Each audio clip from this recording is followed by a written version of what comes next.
My name is Aaron Fowler.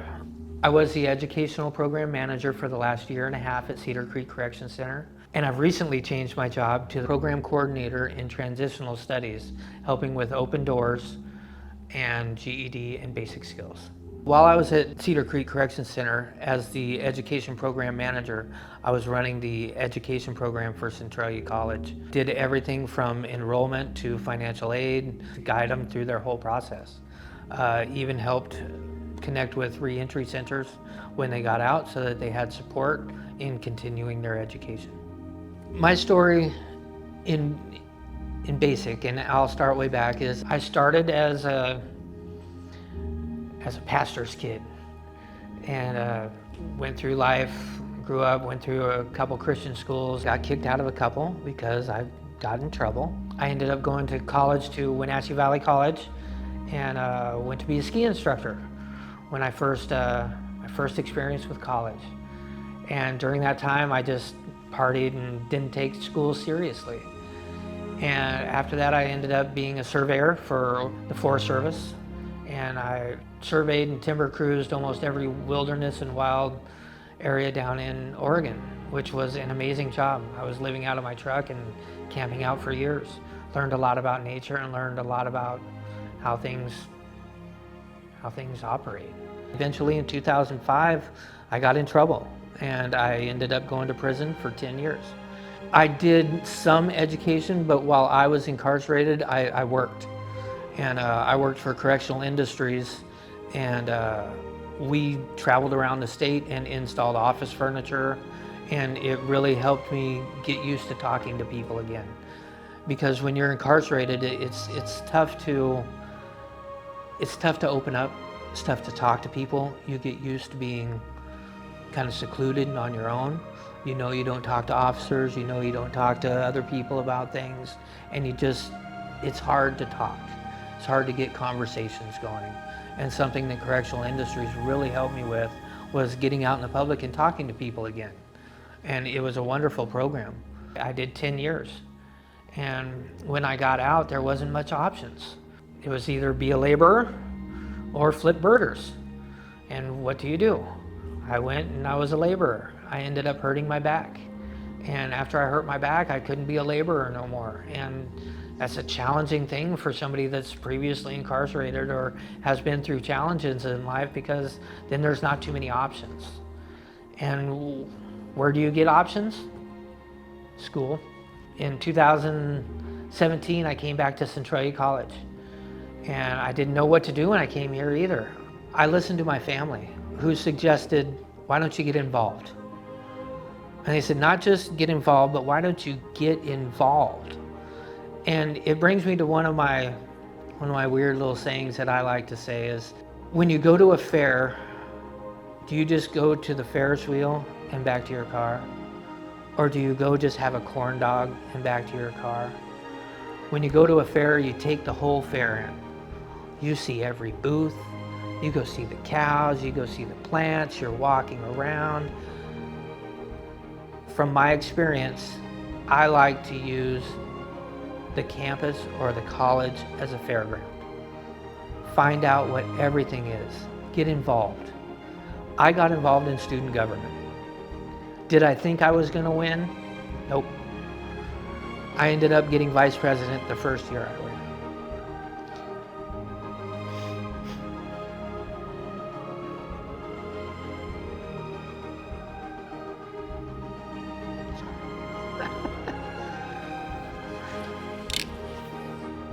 Give me a sec. I did not expect to win. It was a very stressful but encouraging situation for me. With that, I started getting more involved in other things. I got involved in committees, clubs, groups. I started doing more public speaking, because that's all part of being part of student government. And it really encouraged me to open up more about myself and let people know about my past. Because for the longest time, I didn't feel worthy about things.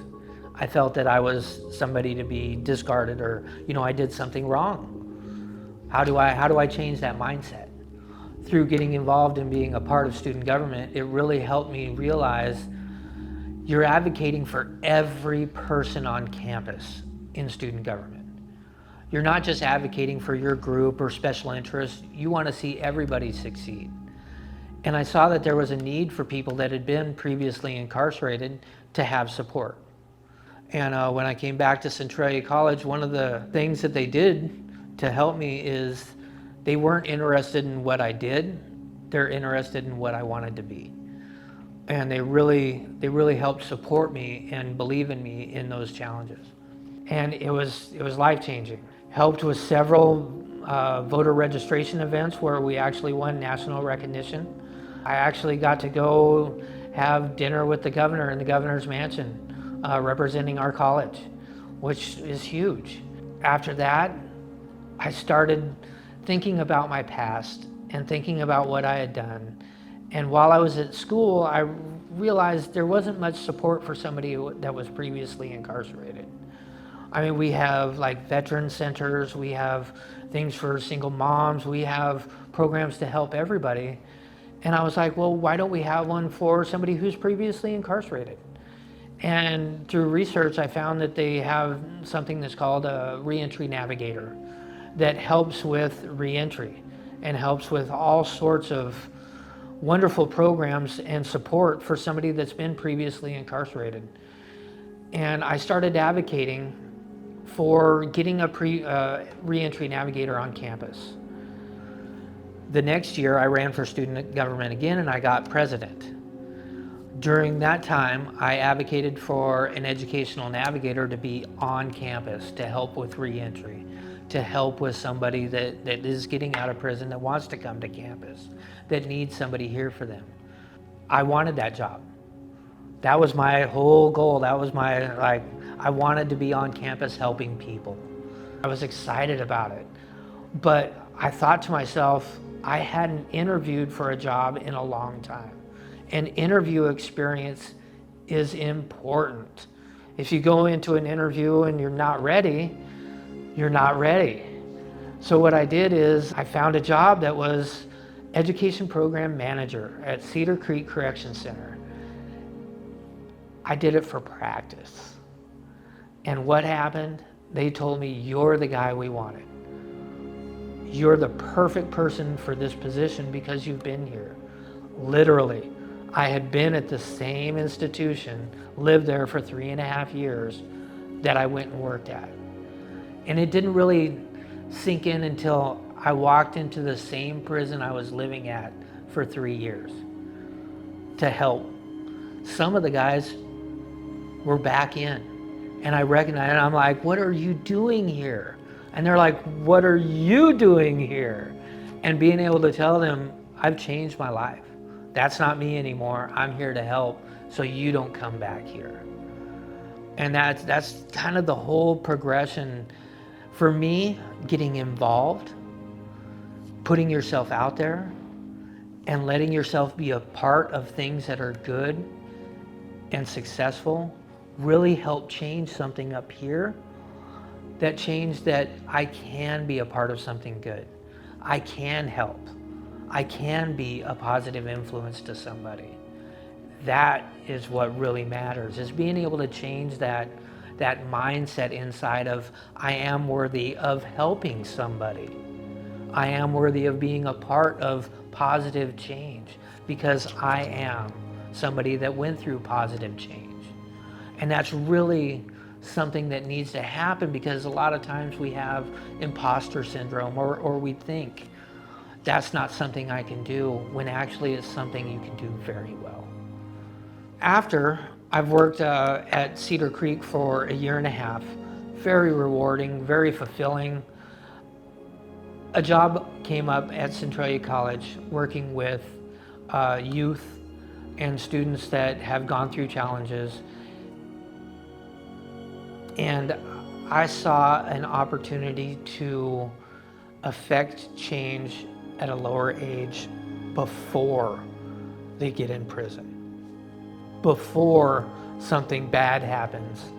And I thought to myself, that's something that I want to do. And so I applied for the position of program coordinator in transitional studies, and Now I am working with youth that have gone through some difficulties and some challenges. I'm also working with adults that are just trying to get their GED because things happened in life where they had to go to work or they had to do something, or maybe they got in trouble and they're trying to get back involved in college. And they're trying to find out, how can I better my life? Well, the best way is to be around people that want to better their lives. And where better to be than at college? Because if you look around, everyone around here is trying to better their lives or better the lives of others. And you are who you hang around. And this job that I'm in right now is it touches on a different base of students. And for me, it's getting to students before it gets to the point of incarceration. And if not before, right at. And that to me is at a position that could really affect some good, serious change for the rest of their lives. A lot of the guys I was dealing with in prison were 40, 50, 60 years old. A lot of our students now, 15, 16, 18, like they're the ones that need this help. And I really feel encouraged for my new position. I really feel excited, like being able to be that change too. I've already talked with some of our students and let them know my story and have already seen a change, like instead of not being in class, they're in class. They're talking to me when I'm coming in because they understand I can relate. I've been through those hard times. I've been through good times. I kind of know how to navigate that process. My day-to-day at Cedar Creek would be, I would come in, I would get my radio, check in, get my ID and my keys. And then as you walk into the facility, you walk in between two units. And one of the units does not have a fence around it. And so you can interact with the incarcerated individuals very easily. It was kind of funny because we would call it kind of running the gauntlet, but it's not bad like that. But constantly, left and right, would have different students or different people asking me, how do I get in this class? I want to get in this class. I want to do this program. How do I do that? And it was just a wonderful feeling and it just felt really good to know that what you were doing was actually changing lives and providing options, providing support. And once I would get in my office, I would just start going through the normal schedule of daily things, which would be from registrations to helping with financial aid, various meetings, purchasing, receiving. It all depends. Corrections is kind of funny because it can go sideways real quick. And you get used to pivoting, is what we call it. And 1 second I might be doing registrations for classes. The next second I could be running over to try to help with an emergent situation. And things just constantly change. I could probably count on my hands how many times I had a lunch break. And I mean one hand.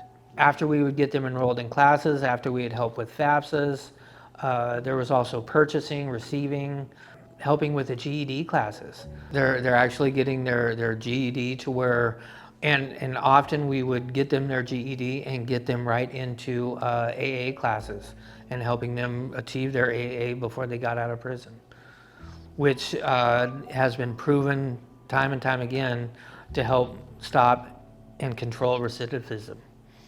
And anything we can do to try to help people from going back in or going in, that's our main focus, is help. My day-to-day hours would be, I would show up around 7 in the morning and I would leave about 3:30 on a good day. If it was a normal busy day, it could last until 5, 6 o'clock at night. So a lot of times I would be there anywhere from 8 to 12 hours a day, 5 days a week, and just helping with whatever we needed to. If we had classes late in the afternoon or in the evening, because that's when a lot of our AA classes are in the evenings, I would have to stay late and help work with those classes. I wasn't an advisor, but I could actually help guide them in different programs and different things to let them know it'll be all right. You can do this. And I would definitely like to say that the success stories we've had have been remarkable. I was kind of like the second first-hand man. Like I helped with everything. So when the dean isn't there, whatever it was, that's what I would do.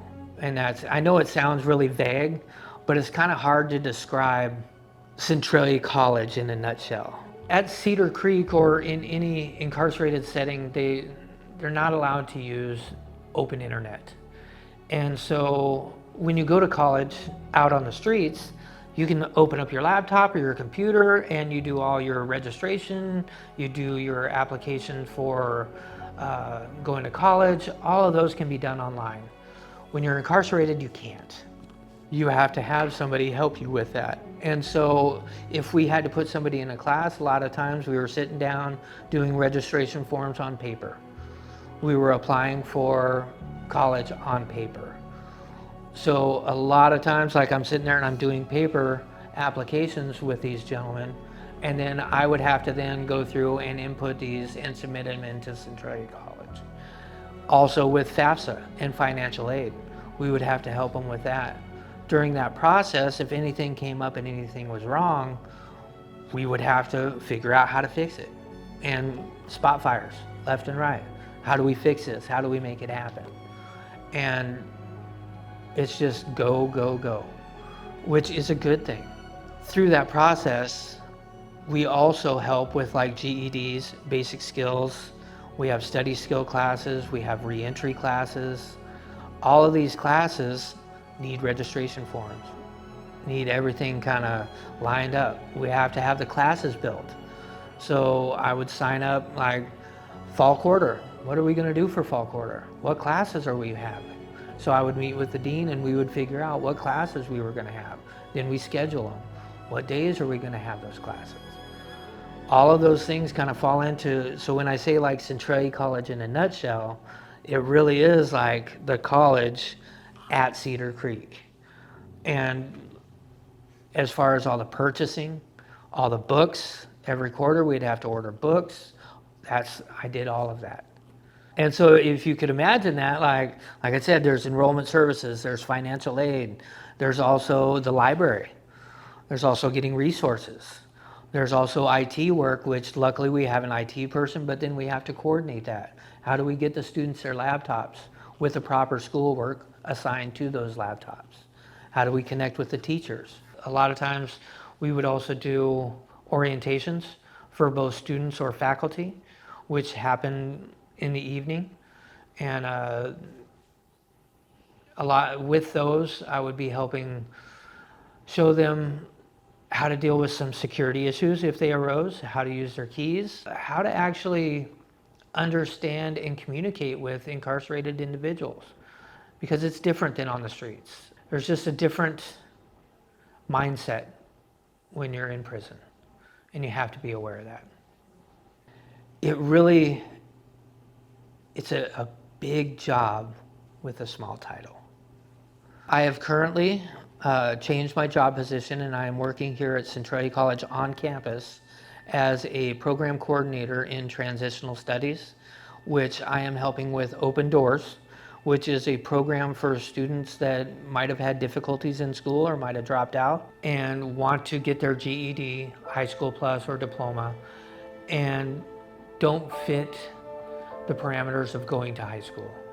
And so we get them here. I help with case management, which means I help monitor attendance. I help watch with their homework or any challenges. If they have a probation officer or a truancy officer, I am in contact with them. We do monthly checks with the high schools and just kind of keep them in line and give them structure and also give them support. A lot of times I'm up in the classroom talking to them, just saying good morning, seeing how they're doing, checking with how classes are going, just being able to touch base with them and let them know somebody's there who is actually there to listen and actually help.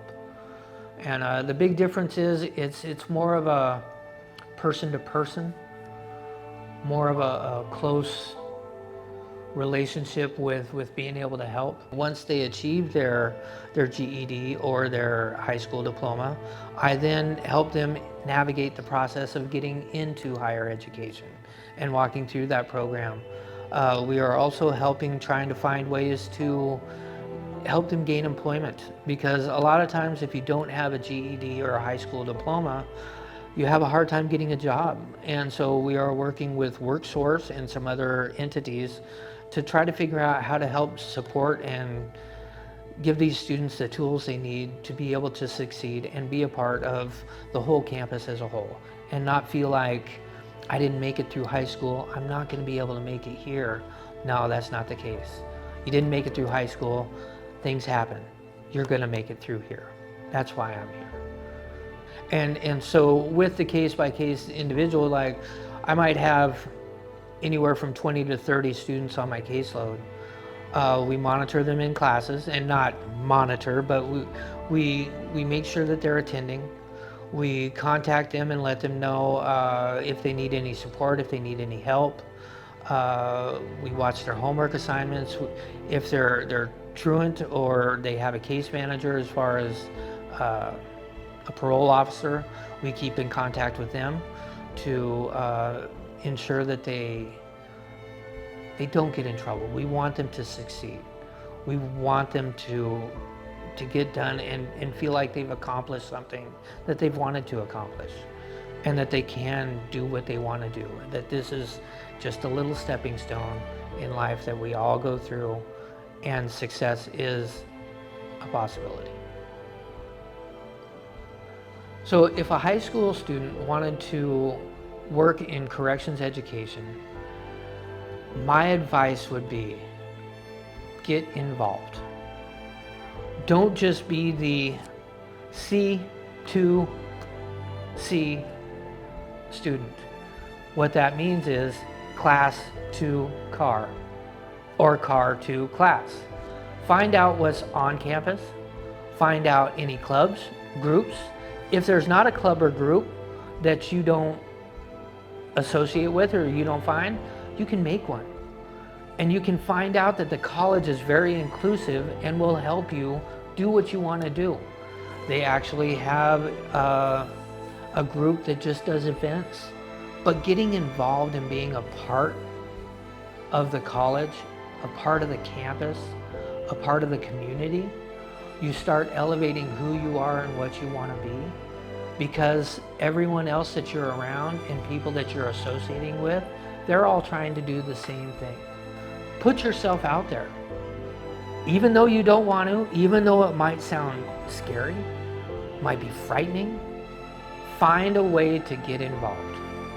There are committees on campus where you can actually help make decisions for what happens on campus. You can make decisions for classrooms. You could make budgetary decisions. You could join a group that just does events and has fun on campus. A student job. Find a way to just live on campus in a way. Like I said earlier, if you treat it like a fairground and you find ways to take everything in, find out what's in every building, you'll find out pretty soon everybody gets to know you. You're starting to say hello to people, things are changing, like you start getting out of that shell of, I can't do this, I'm not able to I can do this. It is possible. And from that, opportunities open up. You start making connections and you start networking, and it starts opening that possibility for seeing the same people that you've worked with, or groups and different institutions or different people that you've worked with, where you can then connect with them and they remember the good that you've done or the positive that you've tried to do, and they want to see you do that with their people and their groups. Something I think I wish I knew or I accepted that I would like to encourage youth to know is it's okay to listen to someone. It's okay to have an open mind, and it's okay to know maybe you don't know everything. And it might sound like an adult or it might sound like somebody trying to say something, but at the same time, if you listen to your family, if you listen to your friends, if you open up your mind to hear what people are actually trying to say, because a lot of times they're not trying to tell you what you're doing wrong, they're trying to tell you how to do something right and how to better your life. Actually listening to people, because a lot of times people know, and they'll let you know, look, I really think if you were to be more open, or if you were to join this group, or if you were to just be a more active participant in class, just don't get discouraged and realize you can make it. It'll be all right.